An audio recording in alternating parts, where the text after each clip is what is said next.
ಆತ್ಮೀಯರೇ, ಸಂಘರ್ಷ ನ್ಯೂಸ್ಗೆ ಹಾರ್ದಿಕವಾದಂಥ ಸ್ವಾಗತ.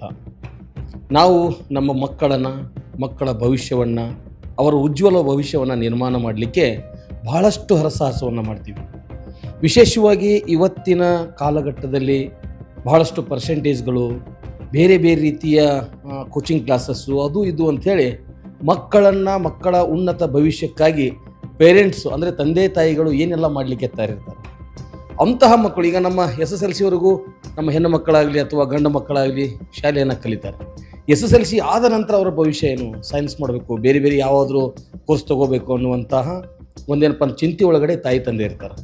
ಆದರೆ SSLC ಆದ ನಂತರ ಸೈನ್ಸ್ ಮಾಡಿ ಸೈನ್ಸ್ನಲ್ಲಿ ಪರ್ಸೆಂಟೇಜ್ ಬರದೇ ಹೋದರೆ, ಕೆಲವೊಬ್ರು ಹೇಳ್ತಾರೆ ಸೈನ್ಸಲ್ಲಿ ನೀವು ಡಾಕ್ಟರ್ ಆಗಬೇಕಾದ್ರೆ ಇಷ್ಟು ಪರ್ಸೆಂಟೇಜ್ ರೀಚ್ ಮಾಡಲೇಬೇಕು ಅಂಥೇಳಿ ಮಕ್ಕಳಿಗೆ ಒತ್ತಡವನ್ನು ಹಾಕಿ ಹಗಲೂ ರಾತ್ರಿ ಅವರ ಎಜುಕೇಷನ್ಗಾಗಿ ಅವರು ದುಂಬಾಲು ಬೀಳ್ತಾರೆ. ಆದರೆ ನಿಮ್ಮ ಮಧ್ಯೆ ನಮ್ಮ ಉತ್ತರ ಕರ್ನಾಟಕ ಭಾಗದಲ್ಲಿ ಹುಟ್ಟಿ ಬೆಂಗಳೂರಿನಲ್ಲಿ ಸೆಟ್ ಆಗಿ ಇಲ್ಲಿ ಇಂಡೋ ಗ್ಲೋಬ್ ಅಂತಕ್ಕಂಥ ಒಂದು ಬೃಹತ್ ಒಂದು ಶಿಕ್ಷಣ ಸಂಸ್ಥೆಯನ್ನು ಕಟ್ಟಿ ಇಲ್ಲಿ PUC ಆದ ನಂತರ ಅಂದರೆ SSLC ಆದ ನಂತರ PUC ಸಹ ಸೈನ್ಸ್ PUC ಸಹ ಮಾಡ್ತಾರೆ.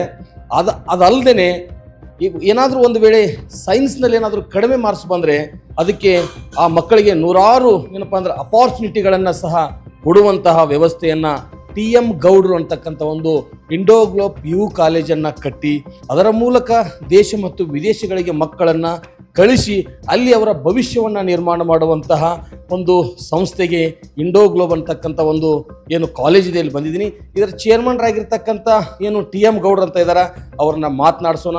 ಅವರು ನಮ್ಮ ಮಕ್ಕಳಿಗಾಗಿ, ಪೇರೆಂಟ್ಸ್ಗಳಿಗಾಗಿ, ಅವರ ಮಕ್ಕಳ ಭವಿಷ್ಯಕ್ಕಾಗಿ ಏನೆಲ್ಲ ಯೋಜನೆಗಳನ್ನು ರೂಪಿಸಿದ್ದಾರೆ ಕೇಳೋಣ ಬನ್ನಿ. ಆತ್ಮೀಯರೇ, ನಮ್ಮ ರಾಜ್ಯದ, ನಮ್ಮ ದೇಶದ ಪಾಲಕರಲ್ಲಿ, ಪೋಷಕರಲ್ಲಿ ಒಂದೇ ಚಿಂತೆ. ಅದೇನಪ್ಪ ಅಂದರೆ ನಮ್ಮ ಮಕ್ಕಳ ಉಜ್ವಲ ಭವಿಷ್ಯವನ್ನು ನಾವು ಹೆಂಗೆ ನಿರ್ಮಾಣ ಮಾಡಬೇಕು. SSLC ಆದ ನಂತರ ಏನು ಮಾಡಬೇಕು, PUC ಆದ ನಂತರ ಏನು ಮಾಡಬೇಕು. SSLC ಆದ ನಂತರ ನಿಮ್ಮ ಮಕ್ಕಳ ಭವಿಷ್ಯವನ್ನು ನಿರ್ಮಾಣ ಮಾಡ್ಬೋದು. PUC ಆದ ನಂತರ ನೀವು ಎಷ್ಟೇ ಮಾರ್ಕ್ಸ್ ತೊಗೊಳ್ರಿ ಅಲ್ಲಿಯೂ ಕೂಡ ನಿಮ್ಮ ಮಕ್ಕಳ ಭವಿಷ್ಯವನ್ನು ನಿರ್ಮಾಣ ಮಾಡ್ಬೋದು. ಕೇವಲ ದೇಶದಲ್ಲಿ ಮಾತ್ರ ಅಲ್ಲ, ವಿದೇಶಗಳಲ್ಲಿ ಸಹ ನೀವು ಶಿಕ್ಷಣವನ್ನು ಪಡಿಬೋದು, ಜಾಬ್ ಮಾಡ್ಬೋದು ಅನ್ನುವಂತಹ ಒಂದು ಅದ್ಭುತವಾದಂತಹ ಕಾನ್ಸೆಪ್ಟನ್ನು ಇಟ್ಕೊಂಡು ಮಕ್ಕಳ ಭವಿಷ್ಯವನ್ನು ರೂಪಿಸುವ ಏನು ಪೇರೆಂಟ್ಸ್ ನೀವು ಚಿಂತೆ ಮಾಡ್ತಿರ್ತೀರಲ್ಲ, ನಮ್ಮ ಮಕ್ಕಳ ಭವಿಷ್ಯ ಹೇಗೆ ಚಿಂತೆ ಮಾಡುವಂತಹ ಪೇರೆಂಟ್ಸ್ ಏನು ಪಾಲಕರ ಪೋಷಕರಿದ್ದೀರಿ, ನಿಮ್ಮ ಚಿಂತೆಯನ್ನು ದೂರ ಮಾಡಿ ಸ್ವತಃ ಬಹಳ ಕೆಳಮಟ್ಟದಿಂದ ಬಂದು ಈ ಬೆಂಗಳೂರಿನಲ್ಲಿ ಭವ್ಯವಾದಂಥ ಒಂದು ಶಿಕ್ಷಣ ಸಂಸ್ಥೆಯನ್ನು ಕಟ್ಟಿ ಇಲ್ಲಿಯ ಮಕ್ಕಳಿಗೆ ಶಿಕ್ಷಣವನ್ನು ಉಣಬಡಿಸ್ತಿರುವಂತಹ TM ಗೌಡ್ರು ನಮ್ಮ ಜೊತೆ ಇದ್ದಾರೆ. ಸರ್, ನಿಮಗೆ ವಿಶೇಷ ಕಾರ್ಯಕ್ರಮಕ್ಕೆ ಹಾರ್ದಿಕವಾದಂಥ ಸ್ವಾಗತ. ನಮಸ್ಕಾರ ಸರ್, ಈಗ ಮಕ್ಕಳ ಭವಿಷ್ಯ ಅಂದರೆ ಪ್ರತಿಯೊಬ್ಬರಿಗೂ ಚಿಂತೆ, ಪ್ರತಿಯೊಬ್ಬರಿಗೂ ಒಂದು ಹಪ್ಪಿ ನಮ್ಮ ಮಕ್ಕಳನ್ನು ಭಾಳ ದೊಡ್ಡ ಮಟ್ಟಕ್ಕೆ ಬೆಳೆಸಬೇಕನ್ನುವಂಥದ್ದು. ಆ ಒಂದು ನಿಟ್ಟಿನಲ್ಲಿ ತಾವು ಬಹಳಷ್ಟು ಕ್ರಾಂತಿಕಾರಿಯಾದಂತಹ ಬದಲಾವಣೆಯನ್ನು ಶಿಕ್ಷಣ ಕ್ಷೇತ್ರದಲ್ಲಿ ಮಾಡಿದ್ದೀರಿ. ತಮ್ಮ ರೂಪುರೇಷೆಗಳೇನು, ಕಾನ್ಸೆಪ್ಟ್ಗಳೇನು, SSLC ಆದ ನಂತರ ಮಕ್ಕಳು ಏನು ಮಾಡ್ಬೋದು, PUC ಆದ ನಂತರ ಭಾಳಷ್ಟು ಹೆಚ್ಚಿನ ಅಂಕ ಪಡೆದ ಮಕ್ಕಳು ಏನು ಮಾಡ್ಬೋದು, ಕಡಿಮೆ ಅಂಕ ಪಡೆದ ಮಕ್ಕಳು ಏನು ಮಾಡ್ಬೋದು, ಅವ್ರಿಗೆ ಏನೆಲ್ಲ ಅಪಾರ್ಚುನಿಟಿಗಳದ ಅನ್ನೋದನ್ನು ದಯವಿಟ್ಟು ನಮ್ಮ ವೀಕ್ಷಕರಿಗೆ ತಿಳಿಸ್ಕೊಡ್ಬೇಕಂತೇಳಿ ತಮ್ಮಲ್ಲಿ ವಿನಂತಿಯನ್ನು ಮಾಡ್ಬೋದು. ಎಲ್ರಿಗೂ ನಮಸ್ಕಾರ. ನಾನು TM ಗೌಡ ಅಂತ ಒಂದು ಬೆಂಗಳೂರಲ್ಲಿ ಇಂಡೋ ಗ್ಲೋಬ್ PU ಅಂತ ಒಂದು ಕಾಲೇಜ್ ಮಾಡಿದ್ದೀನಿ. ಅದರ ಚೇರ್ಮನ್ ನಾನೇ. ನಾನು ಕೂಡ ಉತ್ತರ ಕರ್ನಾಟಕದವ್ರು, ನಾವು ಕೂಡ ಬಾಗಲಕೋಟದವರು. 1994ರಲ್ಲಿ ನಾನು ಬೆಂಗಳೂರಿಗೆ ಬಂದು ಈ ಒಂದು ಸಂಸ್ಥೆನಲ್ಲಿ ಕಟ್ಟಿದ್ದೀನಿ. ಈಗ ಯಮನಪ್ಪ ಅವ್ರ ಪ್ರಶ್ನೆ, SSLC ಆದಮೇಲೆ ಏನು ಅಂತ. ನನ್ನ ಪ್ರಕಾರ SSLC ಆದಮೇಲೆ PUC ಮಾಡಲೇಬೇಕು. It is a best decision. ಯಾಕಂದರೆ SSLC ಆದ ತಕ್ಷಣ ಮಾಡುವಂಥ ಕೋರ್ಸ್ಗಳಿಗೆ ಅಷ್ಟೊಂದು ಫ್ಯೂಚರ್ ಇಲ್ಲ. ಎಕ್ಸಾಂಪಲ್ ಪಾಲಿಟೆಕ್ನಿಕ್ ಹೋಗ್ಬೋದು ಅಥವಾ ಪ್ಯಾರಾಮೆಡಿಕಲ್ ಕೋರ್ಸ್ ಮಾಡ್ಬೋದು, ತುಂಬ ಕಮ್ಮಿ ಆಪ್ಷನ್ಸ್ ಇದೆ. SSLC ಆದಮೇಲೆ ನಾವೆಲ್ಲ ಪೂರ್ತಿಯಾಗಿ ನಾವು ಮಾಡ್ತೀವಿ ಅಂತ ಅನ್ನೋಕ್ಕಾಗಲ್ಲ. ಯಾಕಂದರೆ PUC ಒಂದು ಆದಮೇಲೆ ನೀವು ಒಂದು ಡಿಗ್ರಿಗೆ ಕಾಲಿಡೋಕ್ಕೆ ಅನುಕೂಲ ಆಗುತ್ತೆ. ನೀವೇನು ಬೇಕಾದ್ರೂ ಮಾಡೋಕೆ PUC ಆದಮೇಲೆ ಮಾಡಬೇಕು. ಎಕ್ಸಾಂಪಲ್, ಈಗ ನಮ್ಮಲ್ಲಿ ಒಂದು PU ಕಾಲೇಜ್ ಇದೆ. ನಮ್ಮಲ್ಲಿ ಕೂಡ ಕಾಮರ್ಸ್ ಮತ್ತು ಸೈನ್ಸ್ ಎರಡೂ ರನ್ ಮಾಡ್ತಾಯಿದ್ದೀವಿ. ನಮ್ಮಲ್ಲಿ ಇವಾಗ ಪ್ರೆಸೆಂಟ್ 700 ಜನ ಮಕ್ಕಳಿದ್ದಾರೆ. ಅದರಲ್ಲಿ ನಾರ್ತ್ ಕನ್ನಡದವರು ತುಂಬ ಮಕ್ಕಳು ರೆಸಿಡೆನ್ಸ್ಗಳಿದ್ದಾರೆ. ಯಾಕಂದರೆ ನಮ್ಮಲ್ಲಿ ವಿತ್ ಹಾಸ್ಟೆಲ್ ನರ್ಸಿಂಗ್ ಇದು ಇದೆ, ಏನೋ PUC ಇದೆ. ಇಲ್ಲೇನಾಗುತ್ತೆ ಅಂದರೆ ಎಲ್ಲರಿಗೂ ಏನಂದರೆ PCMB ಮಾಡಿಸ್ಬೇಕು, PC ಏನೇನೋ ಡೌಟ್ ಇರ್ತದೆ. ಆಮೇಲೆ ಮಕ್ಕಳು ಏನು ಇಂಟ್ರೆಸ್ಟ್ ಇರುತ್ತೆ ಅದನ್ನು ದಯವಿಟ್ಟು ಮಾಡಿಸಿ. ಅವ್ರು ಕಾಮರ್ಸ್ ಮಾಡಿದ್ರೆ ಕಾಮರ್ಸೇ ಮಾಡಿಸಿ, ಸೈನ್ಸ್ ಮಾಡಿದ್ರೆ ಸೈನ್ಸೇ ಮಾಡಿಸಿ. ಯಾವುದಕ್ಕೂ ಫೋರ್ಸ್ ಮಾಡಬೇಡಿ. ಫಸ್ಟ್ ನನ್ನ ಅಡ್ವೈಸ್. ಈ example PCMB or PCMC or commerce ಏನೋ ಮಾಡ್ತಾರೆ PUC ಆದಮೇಲೆ, ಎಲ್ಲರದು ಒಂದೇ ಉದ್ದೇಶ, ನನ್ನ ಮಗ ಡಾಕ್ಟರ್ ಆಗಬೇಕು, ಇಂಜಿನಿಯರ್ ಆಗಬೇಕು ಅಂತ ಉದ್ದೇಶ ಇರುತ್ತೆ ಎಲ್ಲರಿಗೂ ಅದೇ ಥರ ಆಸೆ ಇರುತ್ತೆ ಪೇರೆಂಟ್ಸ್ಗೆ. ಆದರೆ ಈಗಿರೋ ಕಾಂಪಿಟೇಟಿವ್ ಯುಗದಲ್ಲಿ ಅಷ್ಟು ಈಸಿ ಇಲ್ಲ ಯಾವುದು. ಇಂಜಿನಿಯರಿಂಗ್ ಅಂತೂ ಇವಾಗ ಹೇಳೋಕ್ಕೆ ಇಲ್ಲ, ಯಾಕಂದರೆ 100 ಜನ ಇಂಜಿನಿಯರಿಂಗ್ ಪಾಸ್ ಆದರೆ 17 ಜನಕ್ಕೆ ಕೆಲಸ ಸಿಗ್ತಾಯಿದೆ ಅಂಥ ಸಂದರ್ಭ ಬಂದ್ಬಿಟ್ಟಿದೆ. ಇನ್ನು 83 ಜನ ಅನ್ಎಂಪ್ಲಾಯ್ ಆಗ್ತಾರೆ. ಅವರು ಬೇರೆ ಬೇರೆ ಏನೋ ಅವರು ಟ್ಯಾಲೆಂಟ್ ಪ್ರಕಾರ ಏನೋ ಮಾಡಬೇಕಂತ ಪರಿಸ್ಥಿತಿ ಇದೆ. ಈಗ ನೀಟ್ ಮಾಡಿ MBBS ಮಾಡುತ್ತೆ ನನ್ನವ್ರದ್ದು, ಅಲ್ಲಂತೂ ಅದ್ಭುತವಾದಂಥ ಒಂದು ಕಾಂಪಿಟೇಷನ್ ಇದೆ. ಇವಾಗ ನೋಡಿ ಏನಾಗುತ್ತೆ ಅಂದರೆ, ಯಾಕೆ ಕಾಂಪಿಟೇಷನ್ ಜಾಸ್ತಿ ಆಯ್ತು ಅಂದರೆ, ಸುಮಾರು ಜನ ನೀಟಲ್ಲಿ ಇವಾಗ ಈ ವರ್ಷ ಸಿಕ್ಕಲ್ಲ ಅಂದರೆ ಮತ್ತೆ ರಿಪೀಟ್ ಮಾಡ್ತಾರೆ. ಆ ಥರ 5 ಸರಿ 6 ಸರಿ ನೀಟ್ ರಿಪೀಟ್ ಮಾಡಿ MBBS ಸೀಟ್ ಪಡ್ಕೊಳ್ಳೋಕ್ಕೆ ಪ್ರಯತ್ನ ಮಾಡ್ತಿದ್ದಾರೆ. ಈಗ ಲಾಸ್ಟ್ ಇಯರ್ ಸುಮ್ಮನೆ ಒಂದು ರಫ್ಲಿ ಅಂದರೆ ಒಂದು 26 ಲಕ್ಷ ಜನ ನೀಟ್ ಬರ್ತಾರೆ. ಇರೋದು 1,20,000 ಸೀಟ್ ಕರ್ನಾಟಕ ಇಂಡಿಯಾದಲ್ಲಿ.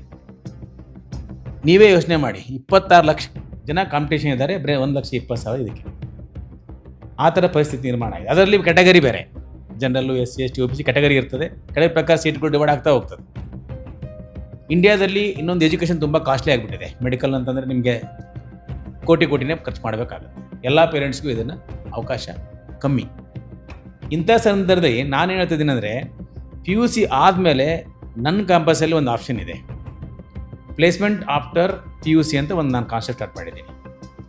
ಇಲ್ಲಿ ನಮ್ಮದೇನೆಂದರೆ, PUC ಲೆವೆಲ್ವರೆಗೆ ಒಂದು ಲ್ಯಾಂಗ್ವೇಜ್ ಕೊಡೋದು. Example German language.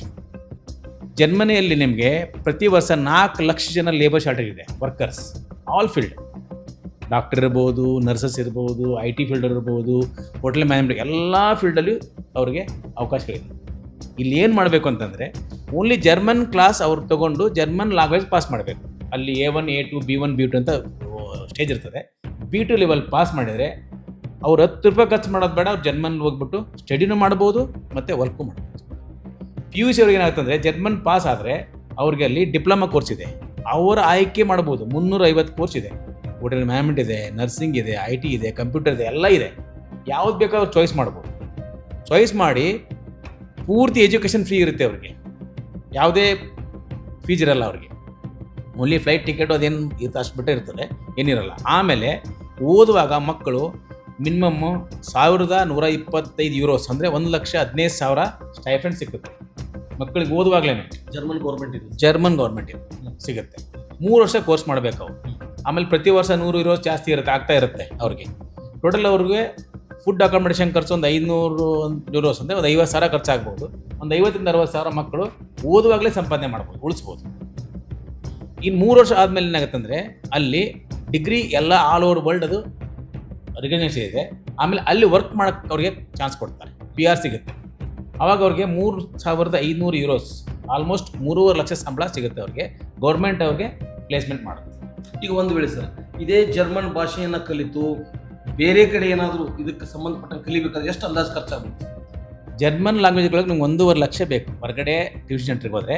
ನಮ್ಮ ಕ್ಯಾಂಪಸಲ್ಲಿ ನಾವು ಬರೀ 2,000 ರೂಪೀಸ್ ಒಂದು ಸ್ಟೇಜ್ ಅಂತ ಬರೀ 8,000 ಕಲಿಸ್ತಾ ಇದ್ದೀವಿ. ನಮ್ಮಲ್ಲಿರೋ ವಿದ್ಯಾರ್ಥಿಗಳು ಮಾತ್ರ ನಾವು ಬರೀ 2,000 ಒಂದು ಸ್ಟೇಜ್ಗೆ ಅಂತ 4 ಸ್ಟೇಜ್ಗೆ 8,000 ಮಾತ್ರ ಚಾರ್ಜ್ ಮಾಡ್ತಾ ಇದ್ದೀವಿ. ಯಾಕಂದರೆ ಹೌದು ನಮ್ಮ 1 ವರ್ಷದಲ್ಲಿ ಬೇಕಾ ಇದಕ್ಕೆ ನಿಮ್ಮ ಆಲ್ಮೋಸ್ಟ್ 1 ವರ್ಷ ಬೇಕೇ ಬೇಕು ಟೈಮ್. ಶಾರ್ಟಾಗಿ ಕಲಿಯೋಕ್ಕಲ್ಲ. ಒಂದೊಂದು ಸ್ಟೇಜ್ಗೆ 3 ತಿಂಗಳದಂಗೆ ನಿಮಗೆ ಕನಿಷ್ಠ 1 ವರ್ಷ ಬೇಕಾಗುತ್ತೆ.